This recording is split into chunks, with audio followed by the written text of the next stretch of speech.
আপনি গরুর মাংস খান, কুত্তার মাংস খান, আমাদের কোনো আপত্তি নেই, খাওয়া যার যার অভিরুচি তার তার। আইন শৃঙ্খলার চরম অবনতি। এবার আপনারা যারা এখানে আছেন, মায়েরা, বোনেরা, ভাইয়েরা, ভারতীয় জনতা পার্টির কোন লোক যে আমার বাড়ি হামলা করছে অমরপুরে?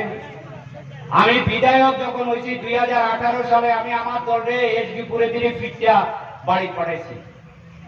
সিপিএম এর ভোট গণনার সময় কবুতরের মতো কাঁপতে আছে, কাঁপানোর কারণ আছে তো কংগ্রেস, সিপিএম এদের উপরে তো অবিচার অত্যাচার করছে, আমি পুলিশ দিয়ে তাদেরকে বাড়ি পাঠাই দিছি।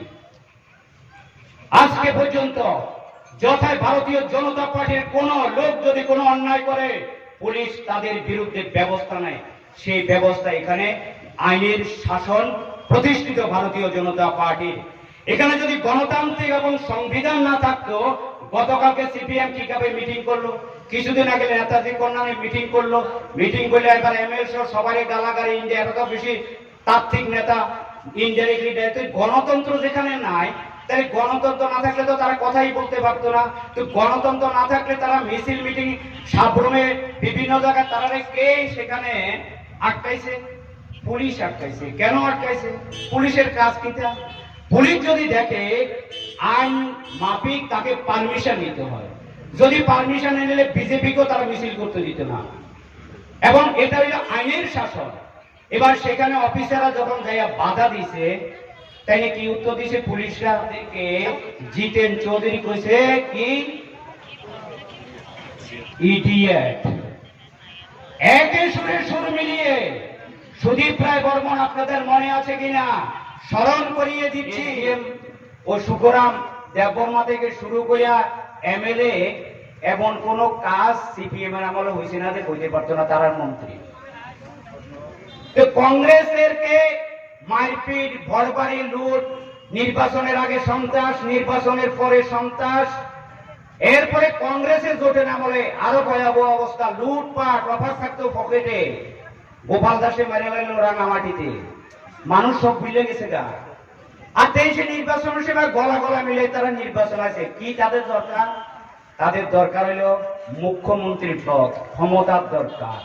ক্ষমতা লিপসা দেশের মানুষকে, যারা এক সময় এক পার্টিকে অত্যাচার, আরেক পার্টির উপরে আক্রমণ, তারা আজ মিলিজুলি ভাবে ভারতীয় জনতা পার্টির বিরুদ্ধে কুৎসা রটাচ্ছেন। আমি আপনাদের প্রমাণ দিচ্ছি, আইন শৃঙ্খলা তারা প্রশ্ন তুলছেন। আমি নিজে তার সাক্ষী। 2016 সালে বামপুরে আমি প্রচার করে আসছি। সিপিএম এর লোক বামপুর বাজারে আমার প্রচার গাড়ি থামিয়ে আমার পিজি ছিলেন, একে বলছে লাথি মেরে সরিয়ে দেবে। পুলিশ আমাকে থানাতে নিয়ে এসছে।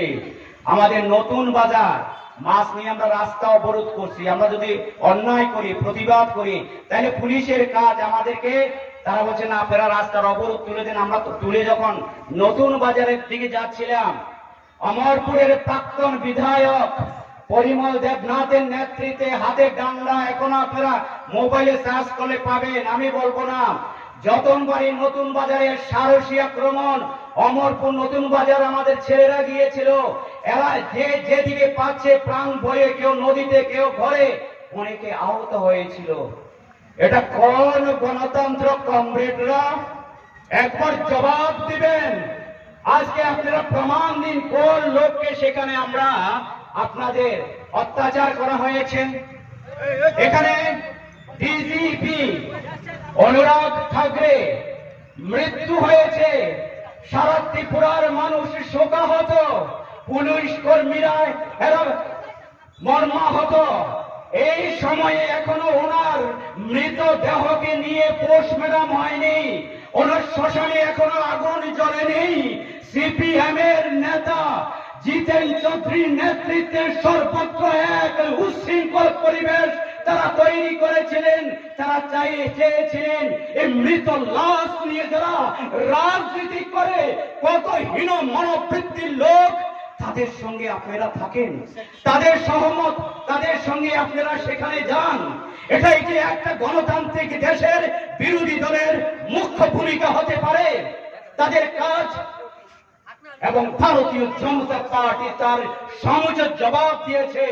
কংগ্রেসের নেতারা দিল্লিতে আমাদের ভারতীয় জনতা পার্টির, ত্রিপুরাতে আমাদের মাননীয় মুখ্যমন্ত্রী বাসগৃহে, সেখানে উচ্ছৃঙ্খলতা করলে ভারতীয় জনতা পার্টি, আমাদের স্টেট প্রেসিডেন্ট অভিষেক, যে একটা অংশের কমরেড ব্রাহ্মণরা গরুর মাংস খান, কমরেডরা কান দিয়ে শুনুন, আপনার কলিকাতার ধর্মতলায় আইনজীবী সিপিএম এর ক্যাডার অনেকবার ত্রিপুরা এসেছিলেন, বিকাশ রঞ্জন ভট্টাচার্য প্রকাশ্য জনসভায় গো মাংস ভক্ষণ করেছেন।